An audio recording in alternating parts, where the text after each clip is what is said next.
Hello दोस्तों, आज के इस वीडियो में हम लोग क्लास 10th के मैथ में ऑब्जेक्टिव क्वेश्चन पढ़ेंगे। आज से हम लोग पहला चैप्टर स्टार्ट करेंगे।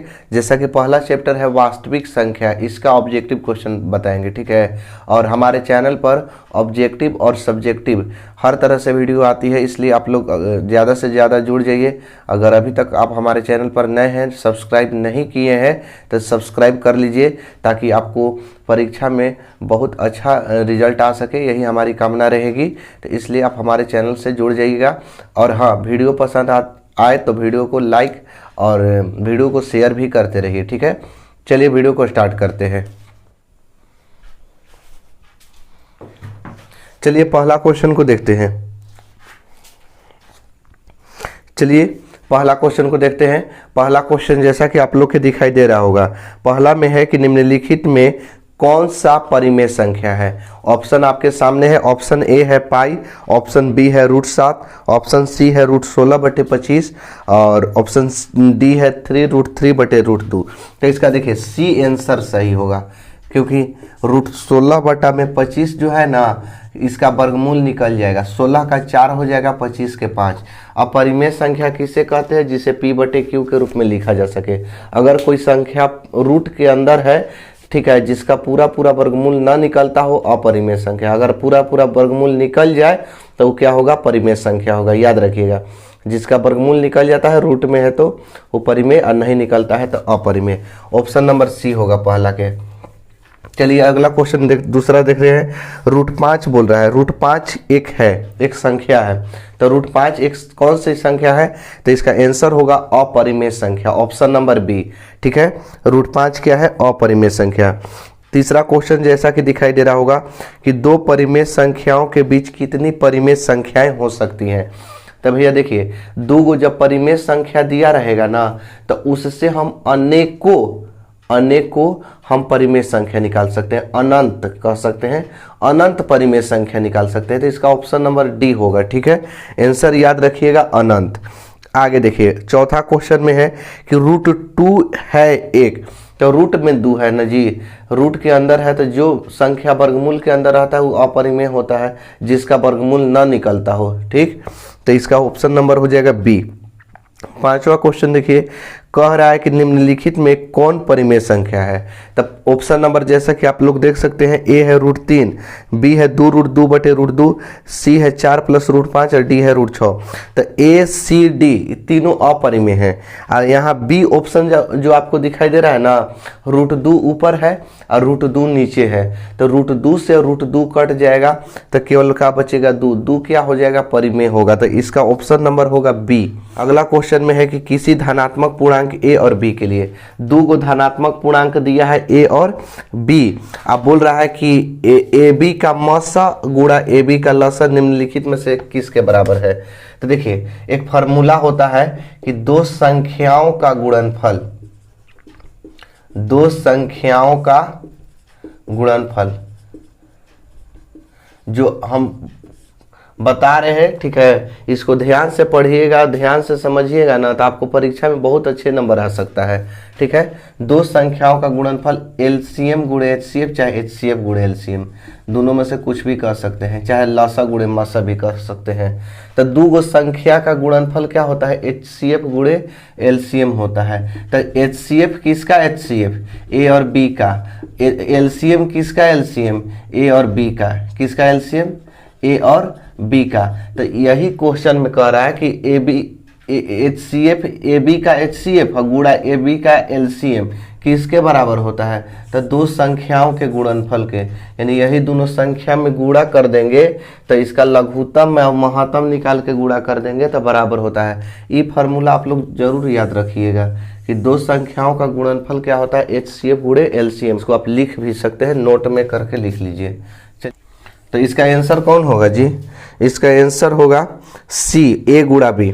चलिए आगे देखिए क्वेश्चन। आगे है कि अंक गणित की आधारभूत प्रमेय किस गणितज्ञ ने प्रतिपादित किया था। तो अंक गणित की आधारभूत प्रमेय यूक्लिड ने किया था। किसने किया था जी? यूक्लिड ने। याद रखिएगा, ऑप्शन नंबर इसका हो जाएगा बी। राइट आंसर क्या है? बी। ठीक, यूक्लिड ने किया था।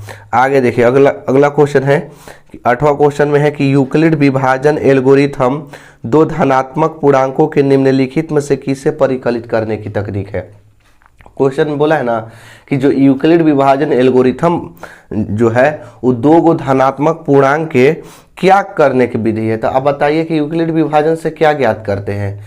तो मसा न ज्ञात करते हैं जी, HCF न ज्ञात करते हैं। HCF चाहे महत्तम कहिए, HCF के कभी देखे हैं कि यूक्लिड विभाजन से लघुत्तम निकाले हों? नहीं निकाले होंगे, HCF ही निकलता है। तो यानी कि यूक्लिड विभाजन एल्गोरिथम HCF ज्ञात करने की एक तकनीक है, चाहे विधि है, चाहे कह सकते हैं कि आप यूक्लिड विभाजन से HCF निकाल सकते हैं, HCF या मसा। ठीक है, मसा। इसका ऑप्शन नंबर हो जाएगा बी राइट आंसर। ठीक, चलिए अगला क्वेश्चन को देखते हैं। जैसा कि अगला क्वेश्चन आप लोग के दिखाई दे रहा होगा, अगला क्वेश्चन में है कि यदि विभाजन एल्गोरिथम a बराबर बी क्यू प्लस आर में b बराबर 4, q बराबर 5, r बराबर 1, यानी कि जो जो दिया है उसको हम लिख लेते हैं। b बराबर कितना दिया है? 4 दिया है। q बराबर क्या दिया है? 5 दिया है। r का मान दिया है 1 है। तब बोल रहा है a का मान क्या होगा, तो a का मान निकालना है। और उसके बाद दिया है a बराबर बी क्यू प्लस आर, ये वाला दे दिया है पहले ही। तो देखिए a का मान हमको ज्ञात करना है, a जस के तस लिख देंगे। b है, b का मान दिया है 4, 4 बैठा दीजिए, जो दिया है मान जहाँ बैठा दीजिए। q है, q का मान है 5, इंटू करके 5 कर दिए। अब प्लस r है, r का मान है 1, 1 लिख दिए। तो a बराबर 4 में 5 से गुणा करेंगे 20, और जोड़ कितना है? 1 है। तब 20 और 1 कितना हो जाएगा? 21 हो जाएगा आंसर। ठीक है, समझ में आ गया है। अगला क्वेश्चन में है कि 2.12, देखिए इस तरह से है 2.12 1 2 1 1 2 1 1 1 2 1 1 1 1 2, इस तरह से डॉट डॉट। तो देखिए कह रहा है क्या है, परिमेय है, अपरिमेय है, या पूर्णांक है, इसी तरह से है, या अभाज्य है। ठीक है, तो ये होगा अपरिमेय। अब कहिएगा कि कैसे हम पहचानेंगे कि परिमेय है और अपरिमेय है।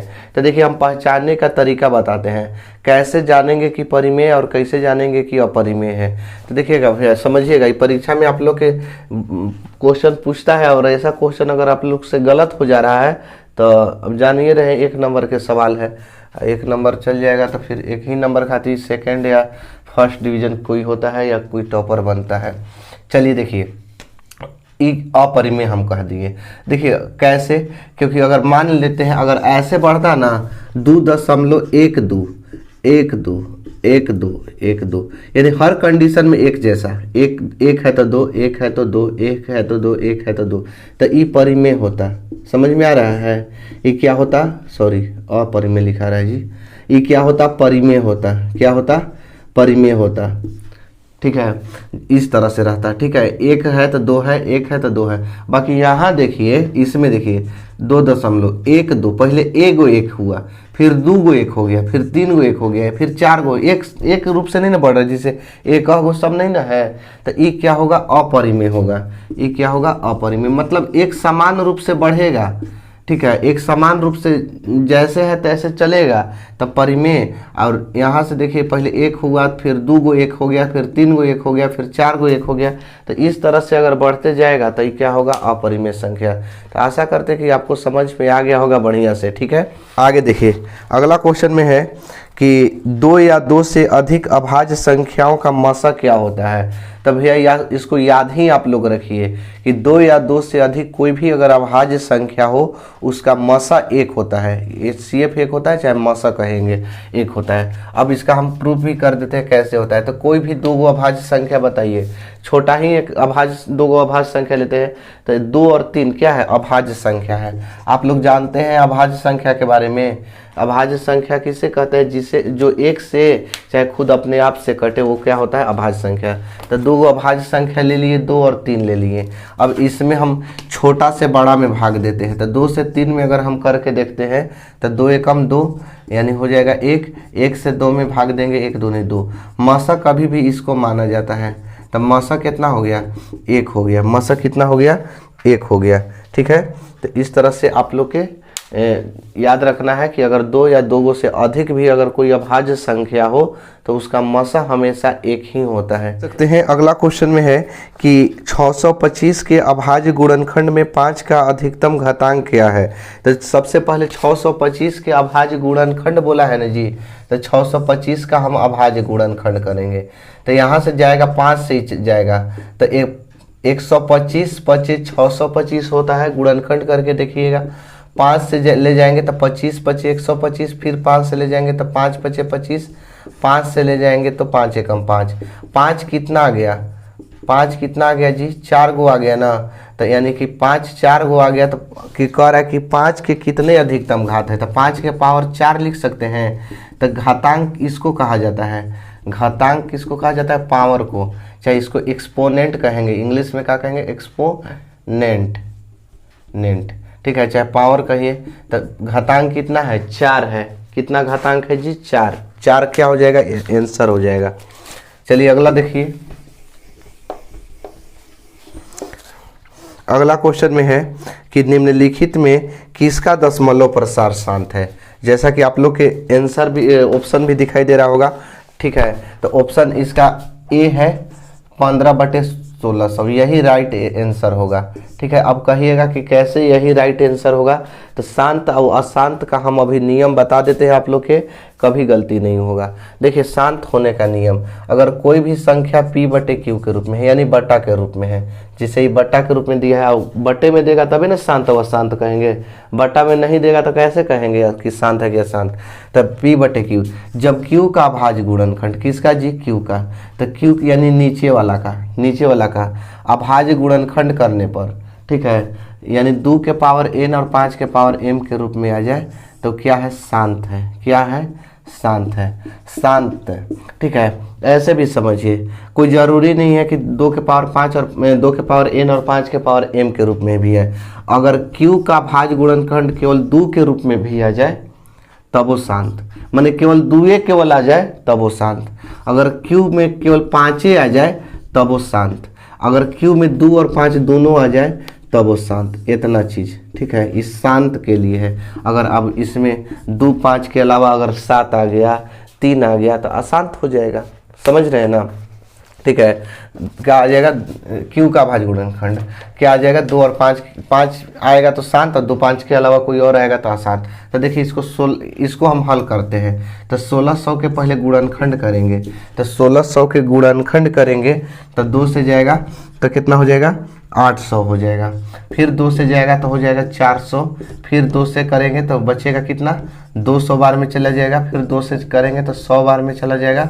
फिर 2 से 50 बार में, फिर 2 से ले जाएंगे 25 बार में, फिर 5 से ले जाएंगे 5 बार में, फिर 5 से ले जाएंगे 1 बार में। देखिए तो इसमें 2 है और 5 है, 2 और 5 के अलावा कोई ऐसा संख्या है, नहीं है। 2 और 5 के अलावा कोई ऐसा संख्या है जी, इसमें नहीं है। तो ये क्या होगा, शांत होगा कि अशांत होगा। तो लिखेंगे ये क्या होगा, शांत होगा। तो यही पूछा था कौन शांत है, तो इसका ऑप्शन नंबर हो जाएगा ए 15/1600, ठीक है। आगे देखिए, अगला क्वेश्चन में आपको दिखाई दे रहा होगा कि 23750 में 5 का अधिकतम घात क्या होगा। पहले यहाँ लिख लेते हैं, 23750 में हमको क्या बोला है, 5 का अधिकतम घात। तो सबसे पहले हम इसका फैक्टर करेंगे, अब 5 से ले जाने की कोशिश करेंगे। अब देखिए 5 से ले जाने का नियम होता है कि लास्ट में या तो 0 हो या तो 5 हो, 5 से चला जाएगा। कोई भी संख्या के अगर अंत में 0 हो या 5 हो तो 5 से क्या होता है, भागा लग जाता है। तो हमको 5 का अधिकतम घात पूछा है, 5 से ले जा रहे हैं, तब बताइए 5 चौके हो जाएगा 20, 23 था, 20 बार में ले गए, बचा 3, कितना बचा जी, 3 बचा, 37। तब 5 7 35, 37 था, कितना बचेगा, 35 ले गए तो 2 बचेगा, हो जाएगा 25, 5 बचे 25।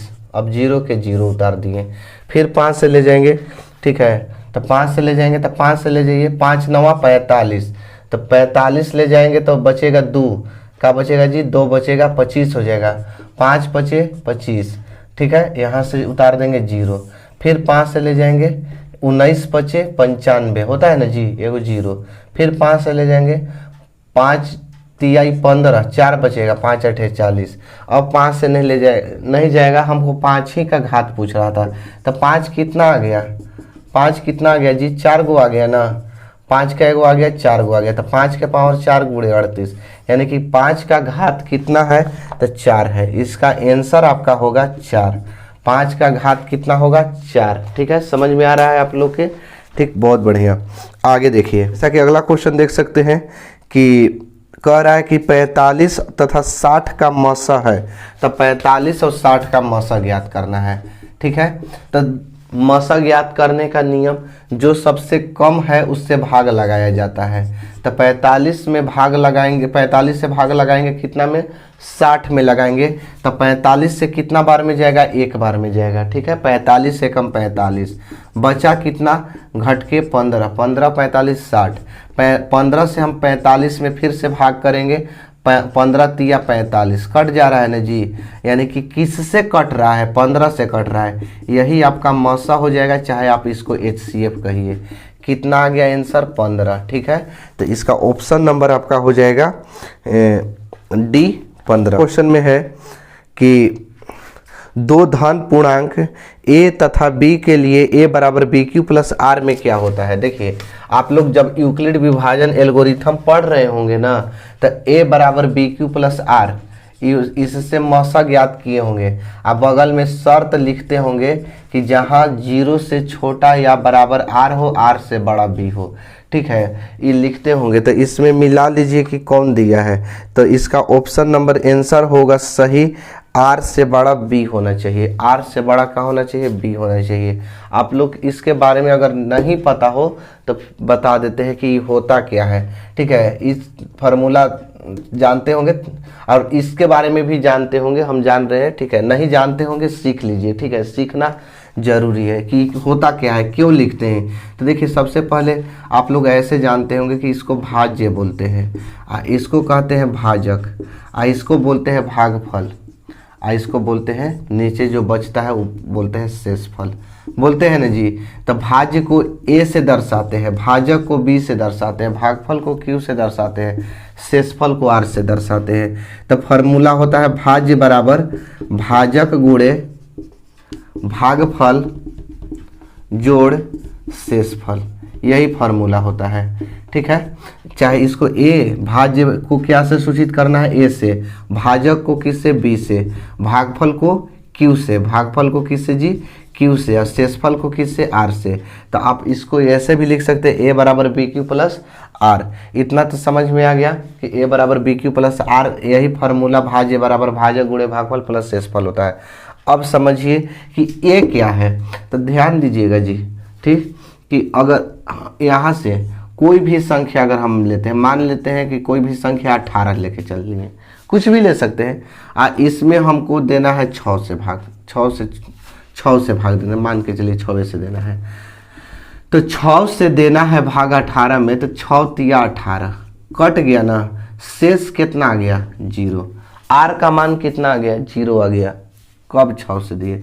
अब दूसरा एक संख्या हम लेते हैं, 6 से भाग देना है हमको 20 में, तो 6 तिया 18, इसमें बच गया 2 शेष, शेष क्या हो गया, R ही को क्या कहते हैं, शेष कहते हैं। अब ध्यान दीजिएगा, इसको A कहते हैं, इसको B कहते हैं, इसको Q कहते हैं, इसको R कहते हैं, इसको A कहते हैं, इसको B कहते हैं, इसको Q कहते हैं, इसको R कहते हैं। ध्यान दीजिए, 0 से बड़ा R होना चाहिए, 0 से क्या होना चाहिए, या तो बड़ा R होना चाहिए। 0 का मतलब 0, कुछ भी नहीं, कट जाना चाहिए। तो 0 जो होना चाहिए, 0 से बड़ा होना चाहिए R का मान। तो देखिए, तो 0 से बड़ा है ना, 2 क्या है, 0 से बड़ा नहीं है, 0 1 2, तो 2 क्या है, 0 से बड़ा है, या तो बराबर होना चाहिए। तो जब कट गया पूरा तो 0 के बराबर R हो गया। तो यानी R का मान या तो 0 के बराबर हो सकता है या तो 0 से बड़ा हो सकता है। कब 0 के बराबर होगा, जब पूरा कट जाए तो 0 के बराबर, जब शेष बचे तो 0 से बड़ा। समझ में आ गया, यहाँ तक आ गया। 0 से बड़ा R होना चाहिए, तो 0 से बड़ा R है, या 0 के बराबर R होना चाहिए, तो 0 के बराबर R है। अब आर से बड़ा बी होना चाहिए। देखिए तो दू से बड़ा, यानी दू से बड़ा 6 है ना, बी का मान यही ना होता है जी, दू से बड़ा कौन है 6 है, तो आर से कभी भी बड़ा कौन होता है बी होता है, ठीक है। आर से बड़ा कौन होता है बी होता है, ठीक, आर से बड़ा कौन होता है बी। तो यहाँ 0 से बड़ा है ना 6, तो ई बी है, ई आर है, तो आर से बड़ा बी। देखिए बड़ा छोटा समझ में आता है ना, जने पे मुंह खुला हो वो बड़, और जने पे है नोक ओने पे है छोट, तो आर छोटा होना चाहिए बी से, आर छोटा होना चाहिए बी से, चाहे आर बी बड़ा होना चाहिए आर से, ऐसे भी कह सकते हैं, किसी तरह से आप लोग कह सकते हैं, ठीक। समझ में आ गया होगा, ठीक है। नहीं आया समझ में, आप एक बार फिर से पीछे वीडियो करके देख सकते हैं अगर नहीं आया हो तो, नहीं तो चलिए आगे, चलिए आगे देखते हैं। आगे है कि 11.2356 क्या है, और उस पर रेकरिंग दे दिया गया है, उस ऊपरवा बार दे दिया गया है रेकरिंग। ध्यान दीजिएगा, जब भी अगर रेकरिंग का आपके पास सवाल आए ना, रेकरिंग और परिमेय अपरिमेय पूछे, ऐसे तो बट्टा में भी करके पूछता है, तो उसका आगे नियम हम बताएंगे, ठीक है, शॉर्ट तरीका भी बताएंगे कैसे निकालेंगे। बट अगर परीक्षा में आपको रेकरिंग में दिया रहे और कहेगा कि परिमेय है कि अपरिमेय है कि पूर्णांक है, तो याद रखिएगा रेकरिंग वाला कभी भी परिमेय संख्या होता है, अपरिमेय मार के गलती मत कर दीजिएगा। रेकरिंग वाला क्वेश्चन क्या होता है, परिमेय संख्या है। रिपीट कर लीजिए इसको, बार बार बोल लीजिए, रेकरिंग जहां भी देखेंगे उसको परिमेय मारेंगे, क्या मारेंगे, परिमेय संख्या। रेकरिंग रहेगा परिमेय संख्या, रेकरिंग रहेगा परिमेय संख्या, ठीक है, इसको कभी भुलाना नहीं है। रेकरिंग वाला क्वेश्चन को हम परिमेय संख्या मारेंगे, ठीक। इसका ऑप्शन नंबर क्या होगा, बी। चलिए आगे देखिए क्वेश्चन नंबर 18। अगला क्वेश्चन में है कि 3 - √3 क्या है, तो 3 - √3 एक अपरिमेय संख्या है, क्योंकि 3 तो परिमेय है, एगो √3 हो गया तो अपरिमेय, तब बीच में माइनस है, तो परिमेय और अपरिमेय संख्या का अंतर अपरिमेय होता है।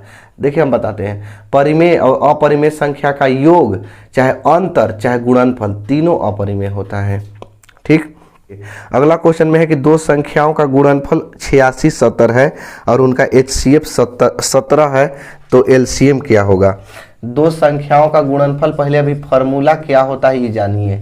हम आप लोग के शुरुए में बोले थे, इसको नोट कर लीजिए, उतार लीजिए। दो संख्याओं का गुणनफल क्या होता है, फॉर्मूला जी होता है HCF गुणे LCM। क्या होता है, HCF गुणे LCM। अब क्वेश्चन पढ़िए ना, क्वेश्चन में है कि दो संख्याओं का गुणनफल 86 और 70 है, तो 86 70 गुणनफल के जगह लिख दिए, दो संख्याओं का गुणनफल के जगह।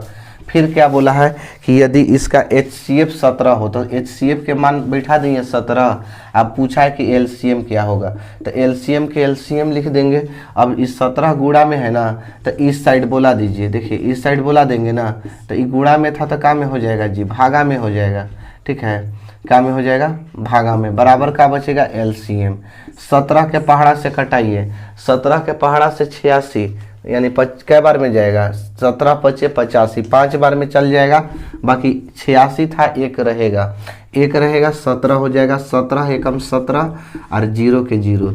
LCM कितना निकल गया, 510 जी, यही आंसर है आपका, ठीक है। LCM कितना, कोई भारी क्वेश्चन नहीं होता है जी, दिमाग लगाइएगा ना। और सबसे मेन तरीका है आप लोग के, ठीक है, कि फार्मूला याद रखिए। फार्मूला जब तक नहीं याद रखिएगा आपको थोड़ा सा कठिनाई हुई भी करेगा, ठीक है। अगर मान लेते हैं किसी को पहाड़ पर चढ़ना है, अगर रास्ता ही नहीं मालूम हो कि हमको जाना कैसे है, तो चढ़ने में उसको काफ़ी कठिनाइयाँ होगी, यहाँ तक कि वो चढ़ भी नहीं सकता है। अगर उसको रास्ता मालूम हो जाए तो थोड़ा सा मुश्किल होता है चढ़ना, ऐसा नहीं है कि पाँव नहीं थकेगा, बाकी हम मंजिल तक चल ही जाते हैं, ठीक है। तो इसलिए रास्ता पहले मालूम करिए, यानी रास्ता यानी उस हो गया आपका फार्मूला। फार्मूला आपको याद रहेगा तो आप है कि उस पर चलिएगा और एकदम पक्का है कि बनेगा ही। जैसे रास्ते पर चलते हैं तो पक्का है कि मंजिल मिलेगा ही, उसी तरह से आपका फार्मूला है, फार्मूला पर बैठाइएगा तो आंसर आएगा ही, ठीक है। तो इसलिए आप लोग सबसे पहले रास्ते की तलाश कीजिए, यानी कि फार्मूले को याद कीजिए, ठीक। आगे देखिए अगला क्वेश्चन है कि यदि दो संख्याओं का HCF 25 है और LCM 50, तो संख्याओं का गुणनफल क्या होगा। एकदम आसान क्वेश्चन, फिर यही फार्मूला पर है कि दो संख्याओं का गुणनफल हमसे पूछा है कि क्या होगा, ठीक है। तो हमको पता है कि दो संख्याओं का गुणनफल होता है HCF गुणा LCM। इसको रिपीट करिए, बार बार रिपीट कीजिए, दो संख्याओं का गुणनफल बराबर HCF गुणा LCM। तो यही पूछा है कि दो संख्याओं का गुणनफल क्या होगा, जबकि HCF दे दिया है 25, ठीक है, HCF क्या दिया है जी 25 दिया है, LCM दे दिया हुआ है 50, LCM क्या दे दिया है 50, तो 0 के 0 और 25 25 125 हो गया आंसर।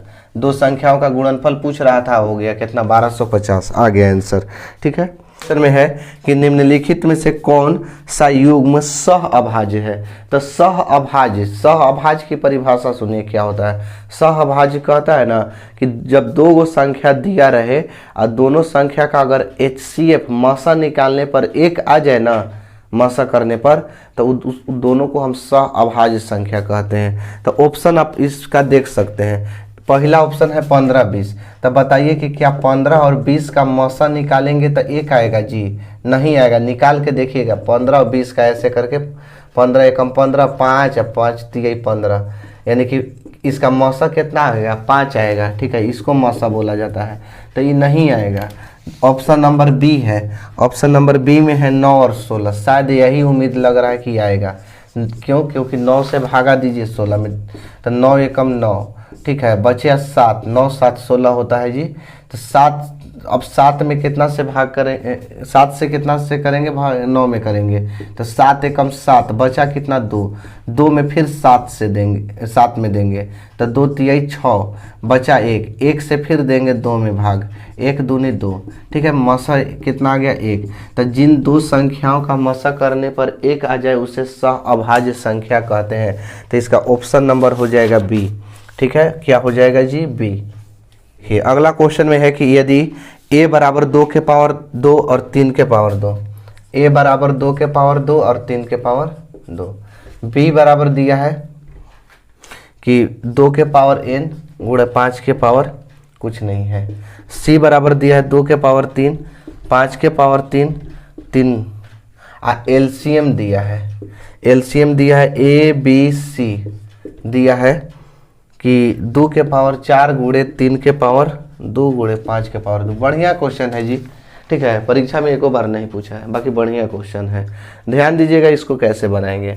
तो सबसे पहले बोला है कि n का मान ज्ञात कीजिए, आप n का मान ज्ञात करके बताइए कि क्या होगा, एकदम आसान क्वेश्चन, कुछ नहीं करना है, इस सबको देखना ही नहीं है। 5 और 3 को हटाइए, तो पहले 5 को हटा दीजिए, यहाँ से 5 को हटाइए और 3 को हटाइए, कहिएगा कि ऐसे क्यों बता रहे हैं, क्योंकि हमको हमारे पास 2 के पावर n है, क्या है 2 के पावर n है। तो देखिए अगर HCF रहेगा तो वो इसका फुल फॉर्म नहीं लिख रहे हैं, याद रखिए, तो उसका पावर जो लेते हैं ना, पावर वो लोवेस्ट लेते हैं, क्या लेते हैं लोवेस्ट, कम से कम लोवेस्ट, ठीक है। और अगर LCM रहेगा तो ठीक है, LCM तो उसका पावर जो लेते हैं ना, पावर वो हाईएस्ट लेते हैं, क्या लेते हैं जी हाईएस्ट, ठीक है, पावर का लेते हैं हाईएस्ट, हाईएस्ट का मतलब उच्चतम, लोएस्ट माने कम लेते, कम से कम पावर, ठीक है, अधिक से अधिक।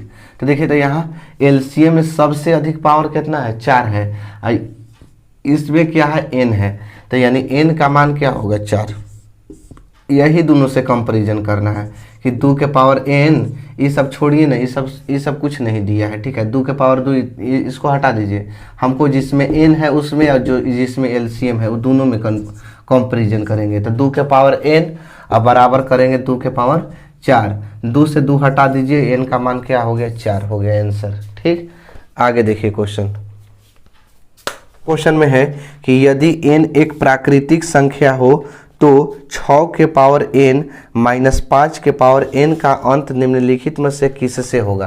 तो देखिए 6 के पावर n और माइनस 5 के पावर n क्या है प्राकृतिक संख्या है, तो प्राकृतिक संख्या किसे कहते हैं गिनती की संख्या को, तो गिनती की संख्या कहाँ से स्टार्ट होती है 1 से स्टार्ट होती है, तो n का मान 1 बैठा के चलिए, n का मान दोनों में क्या बैठा दिए 1, 6 एकम 6 5 एकम 5, 6 में से 5 गया 1, इसका अंत कहाँ होगा 1 पर होगा, हो गया आंसर।